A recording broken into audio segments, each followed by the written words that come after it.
Senhoras, senhores, muito bem-vindos a esta casa, ao grupo Fraternidade Espírita Irmão Bezerra de Menezes, que vos recebe de braços abertos. Hoje o nosso tema será Sede Perfeitos, do capítulo 17 do Evangelho segundo o Espiritismo. Quando nós começamos a ter uma ideia pálida de sede perfeitos, nós começamos a entender a palavra sede, do que significa, do que é uma ordem, um mando. Então alguém está mandando sermos perfeitos. Quando tiramos de Mateus, na Bíblia Sagrada, nós vamos aos poucos descobrindo que isto é possível e é verdadeiro, porque Jesus já afirmara a todos nós que vós sois deuses. Se nós somos deuses, nós temos toda a capacidade de subir a alturas incomensuráveis, jamais sonhadas. Que é isso que Jesus queria que fizéssemos, que exercitássemos essa caminhada, essa subida, que é difícil. Nós sabemos que é complicado, porque para ser perfeito, nós temos que adentrar aos poucos no nosso universo íntimo, a fazer a nossa jornada, a descobrir o que nós carregamos, o que nós somos e o que estamos fazendo aqui, neste orbe.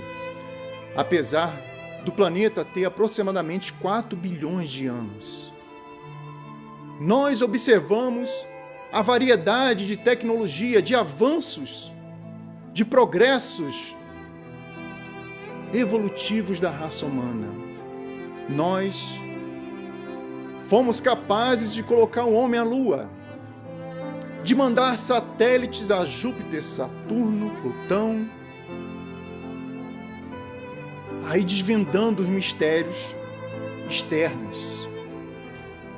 Mas, quando nós observamos a nossa sociedade hoje, as pessoas que nos circundam, nós vamos percebendo que as pessoas estão um pouco perdidas, desoladas, fazem sérias indagações, questionamentos sobre a vida, sobre o que nós estamos buscando. Será que é acúmulo de riquezas? É só isso? Será que chegamos ao ponto de elevar o hedonismo a só pensar no material? Nós vamos percebendo o vazio interno que nós carregamos quando nós esquecemos a parte espiritual, que é a parte que nos alimenta, que nos dá força para prosseguir. Mas para isso, nós vamos observando que tem vários ensinamentos, vários acontecimentos, como o de Jean-Paul Sartre, o nobre francês, filósofo, escritor, que ele fez o seguinte peça de teatro. Ele escreveu num dos seus livros chamado Entre Quatro Paredes. Colocou nesse livro 3 principais personagens: o Garçom, Estelle e Inês. Os 3 personagens foram encaminhados para o inferno e não sabiam que estavam lá, porque era uma sala mais ou menos de 40 metros quadrados. Existia apenas um sofá vermelho com algumas figuras nas paredes e não tinha porta, não tinha para onde ir. Estavam presos ali. Só tinha um cartaz do lado direito deles que tinha a seguinte frase: para sair do inferno, teria que convencer o outro de que você merece sair, que você fez bem na terra quando estava encarnado. Se você conseguir fazer essa façanha aqui, neste local, terá a porta livre. Estarás liberto do inferno. Então, quando eles começaram a ler o cartaz, o garçom já ficou animado.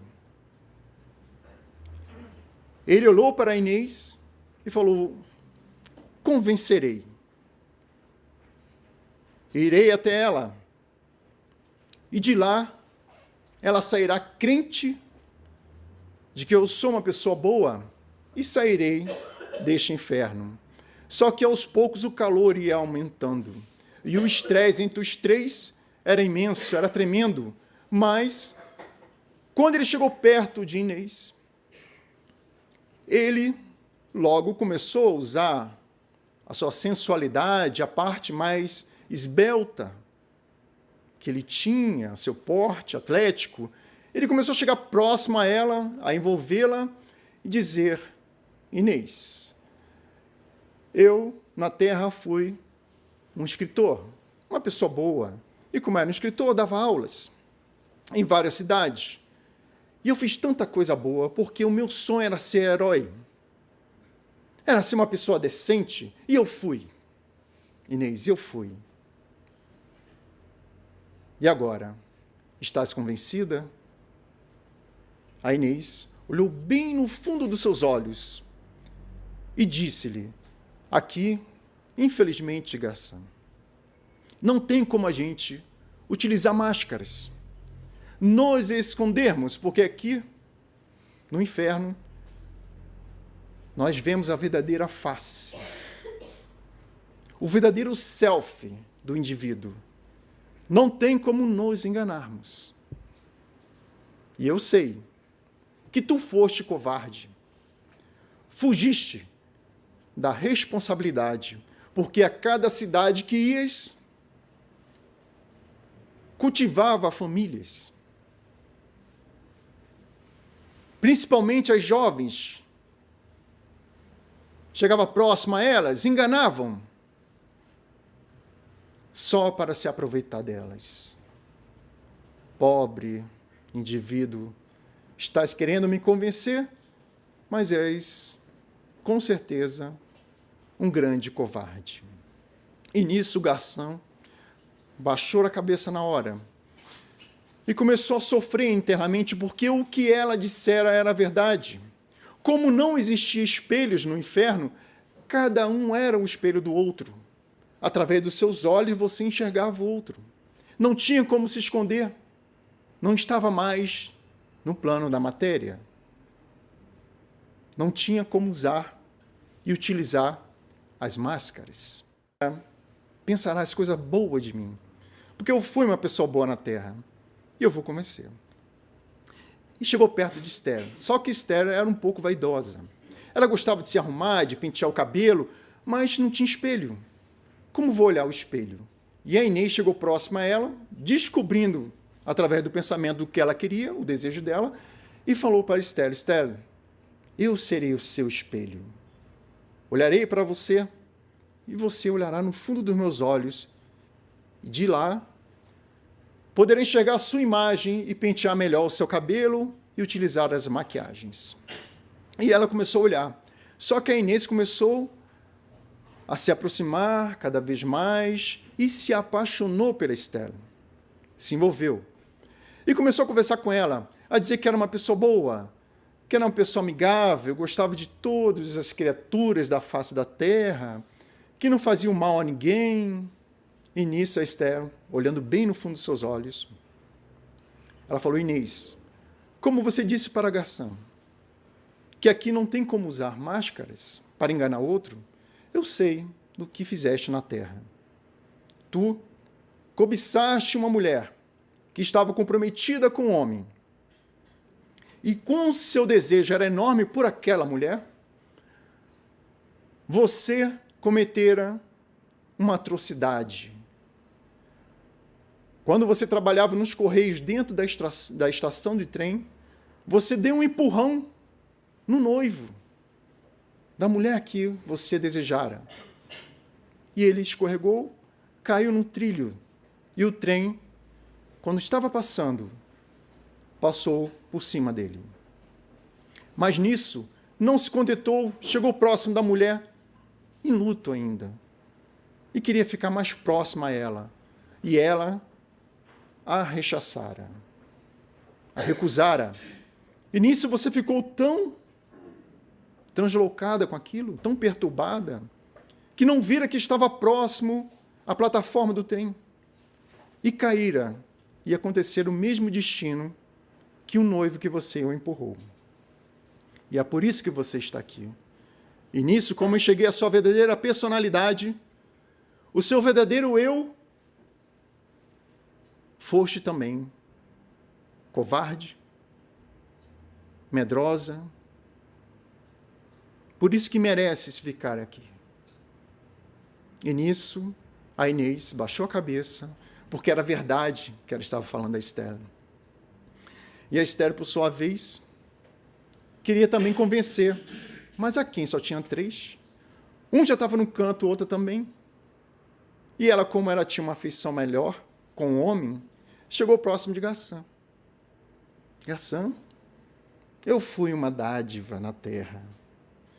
Eu nasci como uma verdadeira flor, para exalar um grande perfume ao redor de todos. E todos me adoravam, todos queriam ficar próximo de mim. Eu tinha uma energia tão boa, tão amigável, que aqueles que estavam próximos se curvavam diante de mim. E tu, Gassã, acreditas nisso? Ele olhou bem no fundo dos olhos dela, já estava meio triste já. Falaram, és falsa. É uma grande hipócrita. Na terra, tu foste casada, sim. Obedecer a todo o procedimento. Só que em uma das festas que o seu marido estava fazendo na própria residência, você não aguentou. Viu um rapaz novo, na tenra idade, bonito, e não aguentou e saiu com ele. Foi até o jardim, teve um relacionamento e manteve durante um tempo. Só que durante esse tempo, você engravidou. E o marido, como não podia ter filhos, logo ia suspeitar. Então, nisso, você foi covarde, porque tirara o seu filho. Você cometeu esse assassínio, tirar a vida de um ser inocente. Que mal engateara, mal chegar ao seu colo. Antes disso, você tirou a vida de um ser. E nisso, como era uma época antiga, era para atirar, fez algumas feridas internas e morreu disso. Por isso, Esther, você está no inferno junto com a gente. E, na peça de teatro Entre Quatro Paredes, como ninguém conseguiu convencer o outro, os 3 ficaram por ali mesmo. Não conseguiram sair. Quando Sartre ele criou essa peça, ele escreveu esse livro maravilhoso, a gente vai percebendo que ele pôde observar em cada criatura que existe um Gassã, uma Esther, uma Inês. Ele conseguiu visualizar isso e fez o livro, redigiu o livro. Porque ele sabe que o ser humano, ele não consegue se olhar para dentro, olhar o tanto de tesouro que carrega, o tanto de preciosidade que possui. Ele prefere utilizar máscaras para ser alegre, para ser sociável, para as pessoas olharem e aplaudir.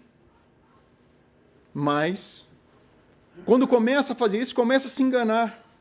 Porque ele vai aos poucos se perdendo. Não se sabe mais quem é. Ele se tornou agora máscaras. E quando ele começa a exercitar isso durante um bom tempo, o nosso cérebro, ele começa a utilizar isso no automático. Às vezes a pessoa nem percebe, não tem nem consciência do que está falando, ou do que está fazendo, ou do que está pensando. Não tem mais a propriedade de controlar mais. Porque como eu não faço esse exercício, eu me perco. Já não me sei quem eu sou, o que eu estou fazendo aqui. Então nós vamos percebendo que nós somos assim também. Nós esquecemos as leituras maravilhosas sobre a história de Jesus, sobre a história de tantos avatares, tantas pessoas maravilhosas que surgiram no mundo. Buda, Krishna, Madre Teresa, Irmã Dulce, Chico Xavier, que deixaram saudades maravilhosas. E quando esses anjos pisaram na terra, marcou com as suas pegadas uma trilha de luzes, convidando-nos a segui-los. Mas para isso, precisamos nos conhecermos cada vez mais, saber quem somos, o que nós carregamos, o que nós temos guardado no nosso inconsciente, que nós jogamos tudo lá. Tudo que foi reprimido, tudo que foi recusado. E no momento de descuido,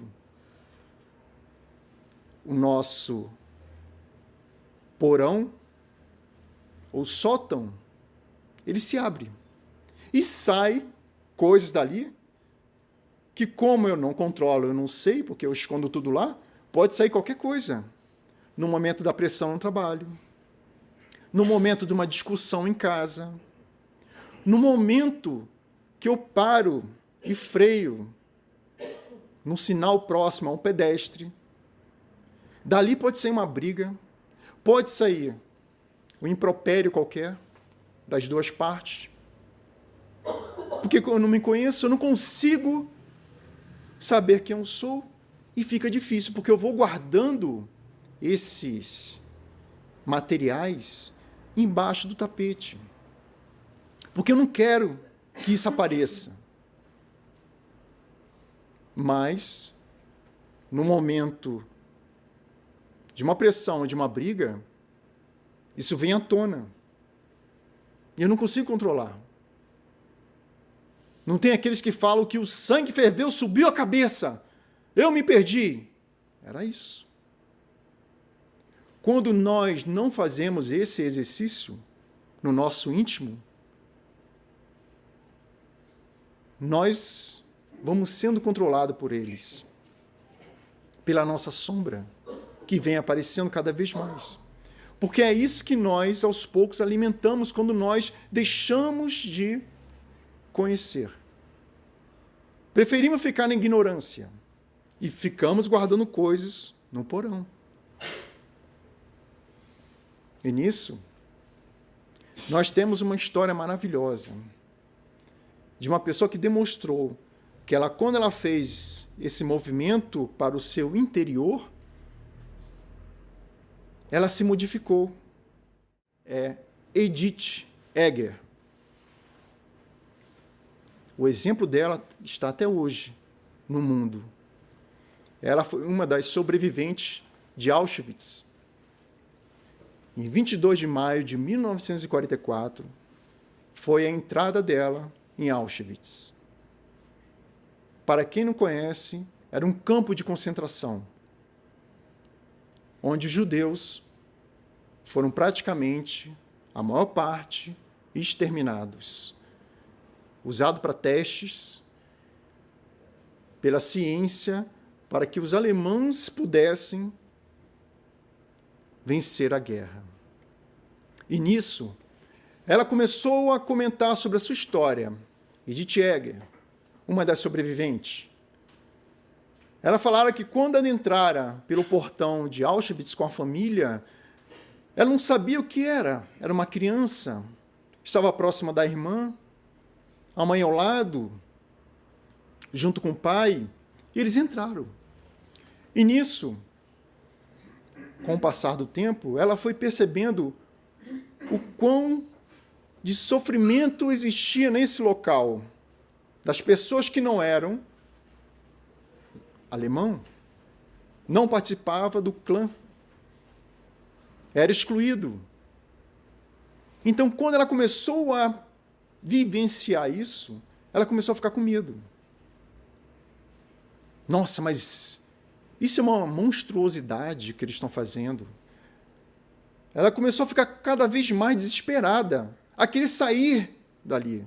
E ela chegou a presenciar, em alguns momentos, atos de desespero, de como era um campo de concentração, tinha arame farpados em volta, cheio de eletricidade. Quem tocasse ali não sobreviveria. E os judeus se jogavam, porque eles sabiam que o único destino deles dali seria a morte. Então eles se matavam. Eles estavam tão desesperados de sair desse sofrimento que eles se atiraram nas grades. Mas nisso, ela se manteve incólume. Aos poucos começou a entrar no seu universo íntimo. Até que um belo dia, quando ela estava seguindo sua mãe, ela ficou em frente ao doutor chamado Mengele. E ele separou de sua mãe. Mandou a sua mãe que vá para o lado esquerdo e ela vá para o lado direito. Mas ela não sabia o que ia acontecer, porque como eles iam para o chuveiro, poderia sair água ou poderia sair gás mortal. E eles tinham sempre essa angústia todos os dias, a todo momento. O que será de nós? E quando a mãe dela foi para o lado esquerdo e ela foi para o lado direito, quando ela ligou o chuveiro, saiu água. Deu graças a Deus. Fez sua oração, tomou-se o banho e saiu. Quando ela saiu, a primeira coisa que ela lembrou, pegou na mão da sua irmã e as duas se abraçaram e falaram: vamos conversar com a mamãe, estamos vivas. Conseguimos sobreviver mais esse dia. Mas nisso, quando elas olharam para a porta onde que era para sair, as outras pessoas que foram para o lado esquerdo, a chaminé estava saindo fumaça. E uma das pessoas que estavam ali perto falou: o que estão fazendo aqui? Vocês duas. Estamos esperando a nossa mãe. A sua mãe não vai sair de lá. Está saindo fumaça pela chaminé. Já tem que colocar o verbo no passado. Ela não sairá de lá. E nisso, ela abraçou forte com a irmã e as duas falaram juntas a frase que o Espírito é eterno. O Espírito não morre. E o Espírito é eterno, ele não morre. E ela começou a colocar isso como uma verdade absoluta na vida dela. E elas começaram a crescer. E aí, ela era uma grande bailarina, gostava de dançar. Algumas pessoas sabiam disso. E Mengele queria se distrair um pouco. E ficou sabendo da história, que tinha uma pessoa que dançava. Então ele convidou a Edith para dançar para ele. Ela falou: dançar para os alemães? E ela mudou de ideia e resolveu dançar. Mas quando ela começou a dançar, ela começou a entrar num transe e a pensar que ia olhar para os soldados e começou a entrar no universo íntimo deles, a falar que não só eu sou uma prisioneira, eles também são prisioneiros. Eles também são seres humanos, sofrem como eu sofri. estão aqui também com medo nos olhos de serem jogados também na câmara de gás ou na fogueira, ou serem torturados. Como eles têm medo, eu dançarei para eles.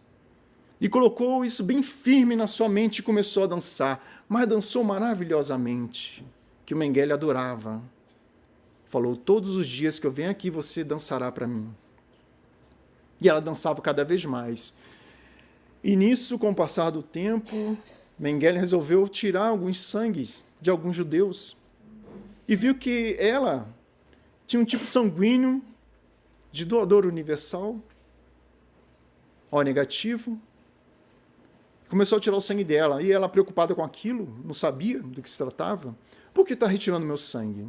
Perguntou para um dos enfermeiros. Ele falou, olha, estamos tirando seu sangue para injetar nos soldados que estavam na guerra, para a gente ganhar a guerra. E ela começou a pensar, pô, mas eu sou pacifista, eu não gosto de guerra, mas uma coisa eu darei a esses soldados.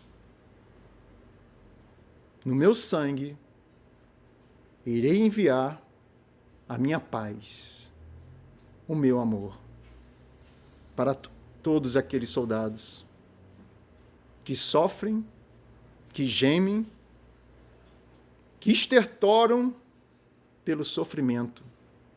Eu aliviarei. E ela conseguiu, com esse pensamento positivo, a sair, porque quando acabou a guerra, liberaram todos os judeus. Ela conseguiu sobreviver. A irmã junto. E isso é um ensinamento maravilhoso, uma história real, verídica, de uma pessoa que conseguiu, no meio do sofrimento, no meio daquele inferno, na qual para a gente era um inferno, se sobressair.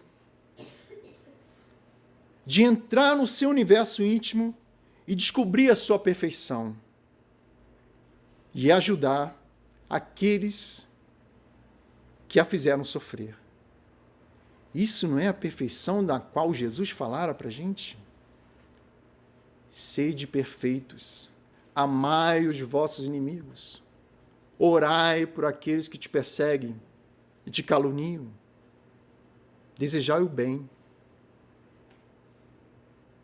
àqueles que só querem o seu mal. E a gente percebe que é possível chegarmos ao nível de Edith Eger, chegarmos ao nível de Jesus, porque Ele quer, Ele deseja que nós conseguimos desvencilhar as nossas imperfeições e seguir os seus passos. É esse o convite que Jesus deseja que todos nós, a humanidade, faça esse movimento. Mas para isso, nós temos que querer. Nós temos que exercitar, de entrar, de fazer essa jornada no nosso universo íntimo, na qual a gente vai vendo livros entre quatro paredes de filósofos, psicólogos, histórias reais. Mas será que o Espiritismo não falou disso? Será que Kardec se ignorou esse momento de não se enxergar? E aí a gente abre o Livro dos Espíritos, a pergunta número 919. Qual? Que Kardec perguntou aos imortais.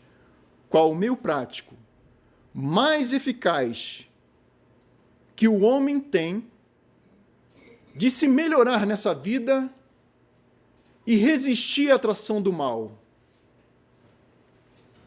Os imortais responderam.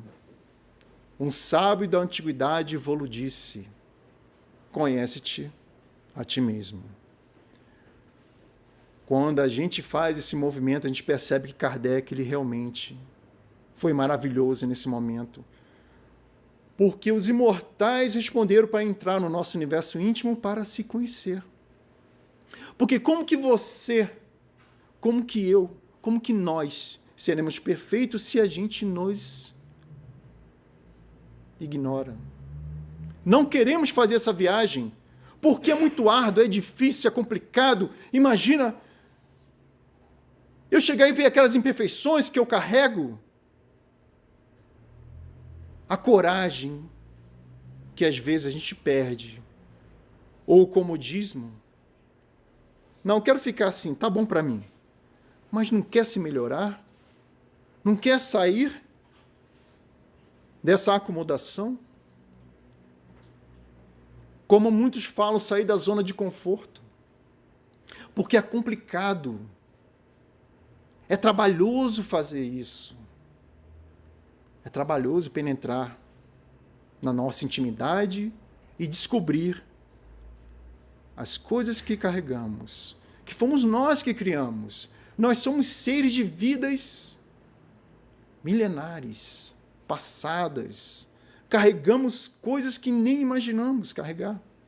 Até hoje, tem uns que andam até meio encurvado de tanto peso que carrega.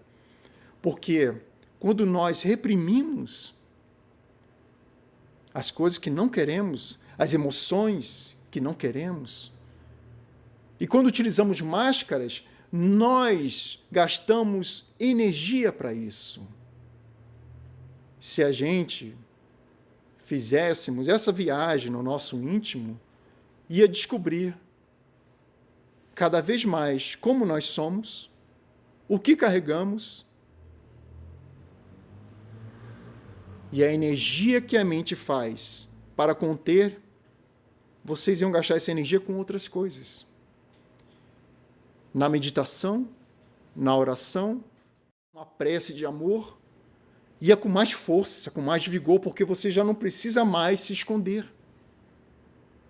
A tua mente já vai aos poucos se direcionando ou se reequilibrando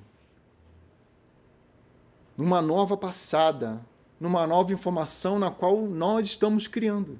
Nós estamos agora controlando o nosso corpo. Sabemos quem nós somos. Então nós vamos aos poucos nos corrigindo. No momento da raiva, opa, peraí, não é bem assim. Você vai se controlando. Você vai percebendo, opa, peraí, aquele outro que está fazendo isso comigo, às vezes ele está numa situação pior. Para que eu vou querer afundar ele mais na lama? Porque eu não posso ajudá-lo, orientá-lo, a tirar ele de lá.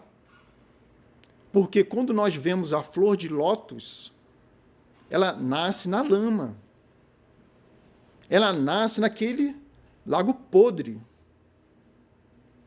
com odor forte, mas brota uma flor maravilhosa. Mesmo se nós estivermos na lama, nós temos que pensar sempre em Deus, no que carregamos, porque nós saímos da fonte principal. Se nós saímos da fonte principal e fomos criados por Ele, nós carregamos essa luz em nós. Nós carregamos essa chama de Deus em nós. E quando nós nos manifestamos, mesmo estando na lama, nós vamos à superfície e mostramos a beleza de ser divino, de ser pleno, completo consigo mesmo.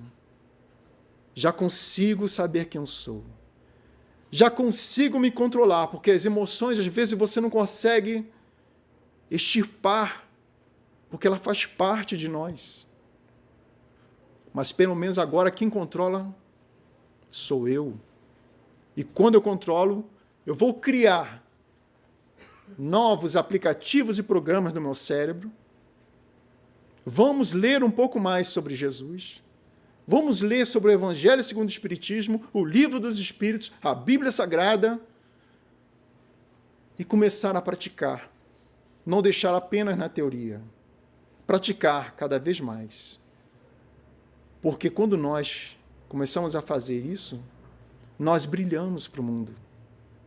E o mundo nos enxerga. Em 1957, na Tailândia, bem interessante, contando uma história bem rápida, os monges iam retirar uma grande estátua de Buda, porque o monastério ia mudar de lugar. E eles tinham que levar essa estátua para esse lugar. Ela tinha mais ou menos uns 4 metros de altura. A largura era mais ou menos 3 metros. Então era complicado, ninguém conseguia, tinha que precisar de muita gente para levar isso. E eles conseguiram empurrar. Mas quando eles conseguiram empurrar, uma das toras que estava embaixo saiu a estátua, inclinou e criou uma rachadura. Porque para eles a estátua era totalmente de barro. Mas quando criou essa rachadura, eles ficaram com medo de destruir essa obra maravilhosa, que era a imagem de Buda. Era o Deus.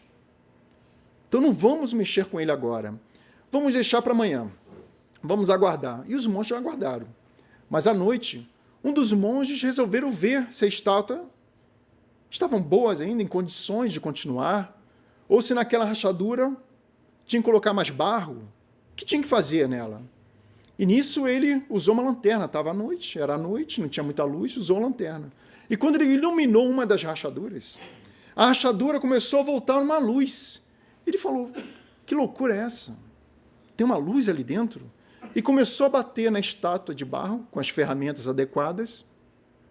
E nisso ele percebeu que, através dessa rachadura, ela começou a se iluminar a estátua à noite. E cada vez que ele colocava mais a lanterna, mais ela se iluminava. E ele percebeu que a estátua era feita de ouro, e não de barro. Era em 1957, e segundo os historiadores, há centenas de anos, quando tinha uma guerra na Tailândia, estava sofrendo por uma guerra, os monges no local tinham medo de levar a estátua de ouro de Buda, fossem saqueados, que ela fosse roubada. Então eles colocaram barro em volta dela, taparam toda de barro. E nisso,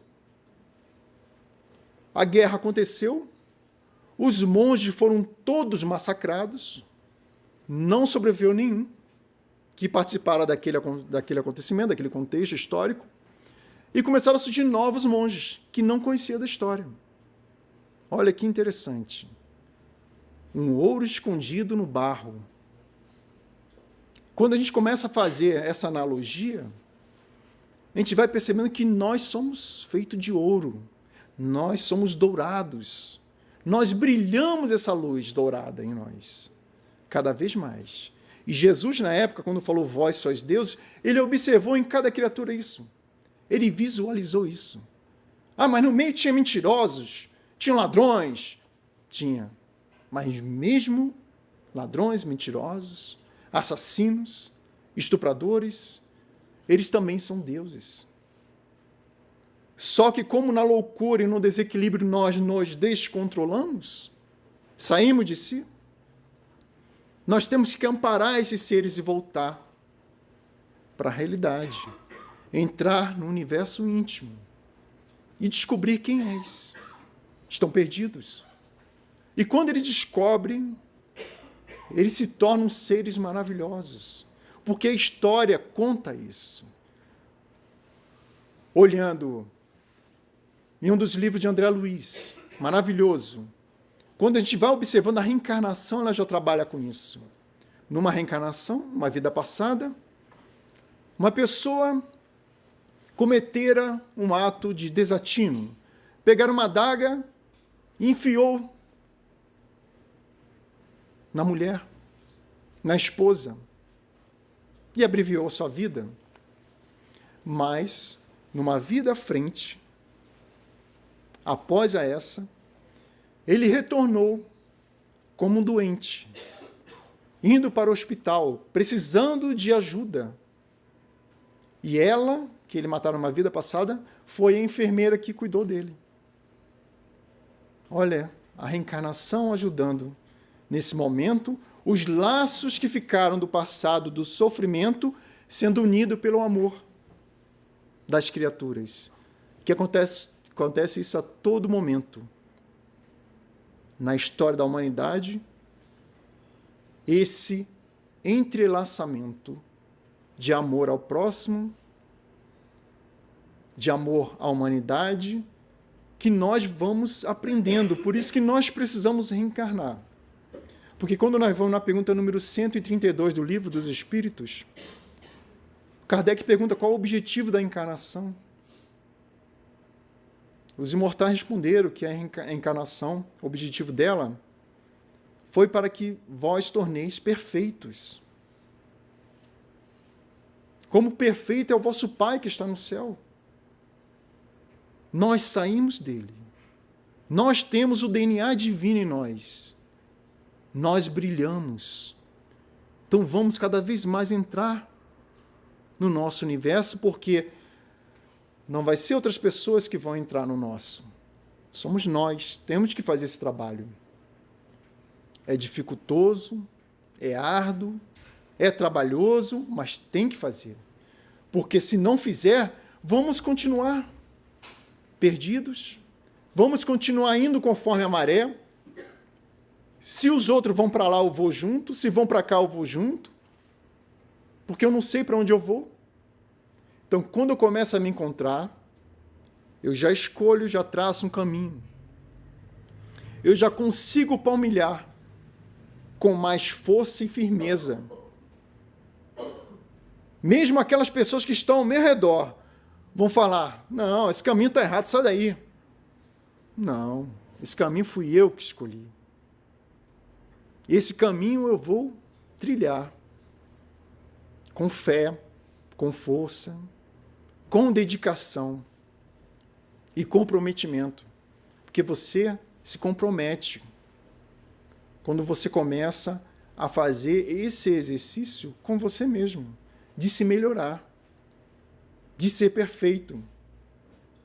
Então, quando a gente começa a observar essas nuances, a gente vai percebendo a importância disso, de se conhecer cada vez mais. Quando a gente lê no capítulo 6 de Perfeitos, nós vamos pegando aquela parte dos bons espíritas. E nós perguntamos, será que nós somos bons espíritas? E a frase que os imortais colocaram no Evangelho segundo o Espiritismo foi assim: reconhece-se o verdadeiro espírita pela sua transformação moral e pelo esforço que emprega para domar suas más inclinações, ou suas inclinações mais. Olha o Espiritismo falando, o esforço. Nós temos que fazer esse esforço. Nós temos que adentrar, nós temos que nos conhecer, porque quando a gente se conhece, o mundo muda. As coisas mudam ao nosso redor, mesmo em Auschwitz. Perdi algo importante, que no momento eu amava, perder a mãe. E eu me controlar, porque é lógico, ela vai deixar saudade. Mas eu já me comporto de uma maneira diferente, com mais bom senso, mais equilibrado. Eu não perdi. Ela continua viva, só que em outro plano. Eu já não tenho mais ela próximo para abraçá-la. Mas no momento do sono, eu vou até ela e eu abraço. No momento, às vezes, do desespero no acordado, eu mentalmente a abraço. Ela está viva. Porque, conforme Joana de Ângeles já afirmara, nunca existiu uma pessoa neste orbe que morrera. Nunca. A Joana de Ângeles afirmando. E quando a gente começa a usar a lógica, tem uma verdade nisso. Porque a morte não existe. Paulo de Tarso já deixou esse recado para a gente. Quando foi para o mundo espiritual, ele levantou a voz e falou: cadê a morte? Onde estás? Não existe. Estou vivo. Continuo livre, liberto. De uma maneira diferente, mas estou livre. E passando super bem.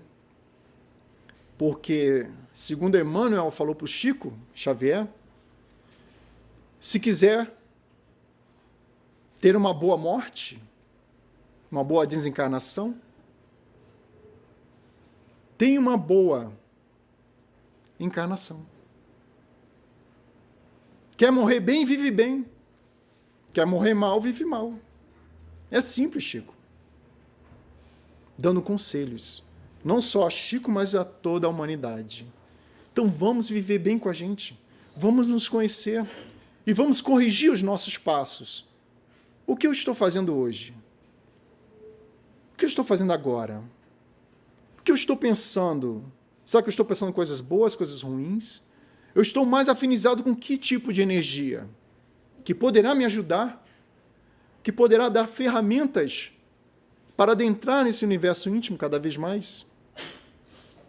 Porque quando nós vamos descobrindo o amor que liberta, o amor que orienta, o amor que desperta em nós, esse ser divino, nós vamos observando que realmente Jesus estava certo.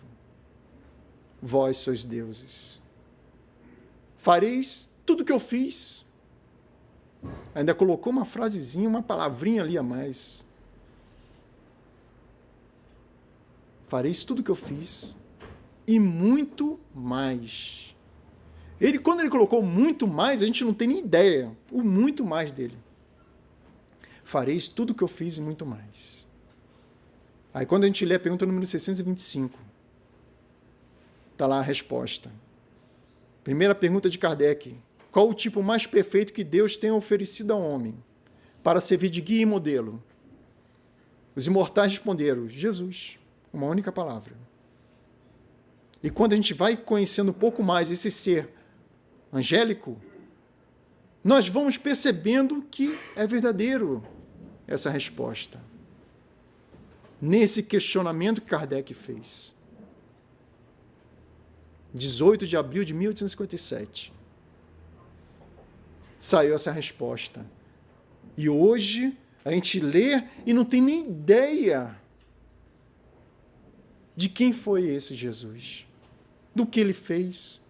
Às vezes a gente sabe mais ou menos, mas será que foi só isso? A gente vai percebendo que na leitura a gente vai descobrindo coisas que pode servir de auxílio para a gente se melhorar, de auxílio para a gente se renovar como seres de luz que nós somos. Às vezes a gente fala, coisas negativas demais, mas será que o ser humano é só negativo? Não, o ser humano também é positivo. Ele tem resultados positivos maravilhosos. Porque Emmanuel já afirmou que o ser humano ele pode subir sem parar, subir. Mas também ele pode descer a abismos de trevas, que é complicado tentar reerguer esse ser. Mas ele consegue reerguer. É só a gente ajudar. É só a gente auxiliar. É por isso que os psicólogos, quando olham para qualquer ser desequilibrado, não interessa o tipo de desequilíbrio, às vezes. Porque a gente vai pensando, pô, será que aquilo assim? Não importa. O psicólogo sempre vai acreditar no ser humano. Como Jesus até hoje acredita em nós. Mesmo se a gente caiu, está a fim de ficar caído ou quer se levantar e continuar a caminhar? Quando eu me levanto para caminhar, eu sei que na frente eu vou cair de novo. Mas aí está Jesus ao meu lado me ajudando. Erguendo a mão e falando, queres seguir? Levante. Eu levanto pelo amor e sabendo que mais à frente serás beneficiado. Porque o bônus maior é a perfeição. Tudo que eu vou conseguir de virtude para o meu ser será eterno. Não será daqui a 2 anos, a 5 anos, a 10. Eterno. Ficará incrustado no meu DNA. Eu posso reencarnar várias vezes, mas se a virtude ficar em mim, eu serei virtuoso. Quem não lembra a infância de Chico Xavier, o quanto que ele sofreu? Se você visse uma pessoa normal que não fizesse o exercício que ele fez e não tivesse preparado a experiência que ele teve, seria um serial killer. Imagina ter essa separação da família, ir para uma madrasta, que ela ficava com um garfo a cada visão que ele falava, que ele tivesse, porque ele falava com ela pegava um garfinho e enfiava na barriga dele. Foi até o padre, e o padre falou que é coisa de demônio. Colocou um tijolo, um peso na cabeça dele, para ele sair pela rua com aquilo, na procissão. Uma pessoa normal não ia ser normal, mas Chico não. Como ele já tinha uma virtude já eterna, enraizada nele, ele cresceu com aquilo, mesmo na sua adversidade, à sua volta. Como Edith Egger. Ela estava no meio do sofrimento, mas ela se elevou. O ser humano consegue fazer isso. E se cada um fizer isso, o mundo se transforma, o mundo se altera automaticamente. Porque a mudança do mundo para a paz, para a benevolência, para a caridade, começa em mim, eu mudando, eu gerando bem, eu sendo caridoso, e cada um fazendo esse papel de caridoso, de bom, fazendo esse papel eterno, o mundo, o planeta muda. Muda para um planeta de caridade, um planeta de fraternidade, um planeta de benevolência, um planeta de perdão das ofensas, perdão dos pecados. Então nós vamos percebendo que tudo para ter externo de bom, eu tenho que ter no meu interno. Porque não bate as coisas. Eu quero o bem, eu quero amar o próximo, mas eu não me amo. Eu não quero o bem interno para mim. Então a gente vai colocando isso para fora, é do interior, sempre do interior para o exterior. Nunca é do exterior para o interior. Então você vai emanando luz. E as trevas que estão ao nosso redor vai se iluminando. E as pessoas vão olhando, mas aquele Buda não era de barro? Por que ele está dourado? Vão apontando para vocês. Buda dourado andando. Como eu faço para ser assim? Porque a gente vai servindo de exemplo. A gente vai ajudando as pessoas. E as pessoas vão percebendo que é possível ser dourado. É possível emanar luz. É possível entrar no meu universo íntimo e ser pleno comigo mesmo. Ser sincero. Ser responsável. Se eu fiz algum desatino, fui eu. Como corrijo? Ser verdadeiro. Não ficar na ilusão. Então quer dizer que eu sou assim? Sincero? Real? As coisas vão ficando sincero e real ao meu redor. Para isso, eu tenho que ser como uma grande águia. Uma águia, quando chega na sua idade já avançada, o seu bico curva, já não consegue pegar mais o alimento. As garras, elas começam a entrar na sua carne. Ela já não consegue agarrar mais nada. Mal voa, porque as penas estão velhas, antigas. E ela vai, voando meio mal, mas vai. Até uma montanha ou um lugar ermo, que não tenha um predador, um inimigo próximo, e começa a bicar o bico na rocha, a quebrar. Quebrar as unhas na rocha e a tirar toda a sua pena antiga. Ficar um bom tempo em jejum. E após esse tempo, criam asas novas, garras novas, bico novo, já está voando para buscar o seu alimento que agora consegue pegar. Nós somos essas águias. Às vezes o nosso bico está torto, não conseguimos bicar a pegar o amor, a caridade, a benevolência, a com as nossas garras a entrar no nosso íntimo, pelo sofrimento, saber que o sofrimento é uma escolha que fazemos. não é só pela dor, eu posso aprender pelo amor.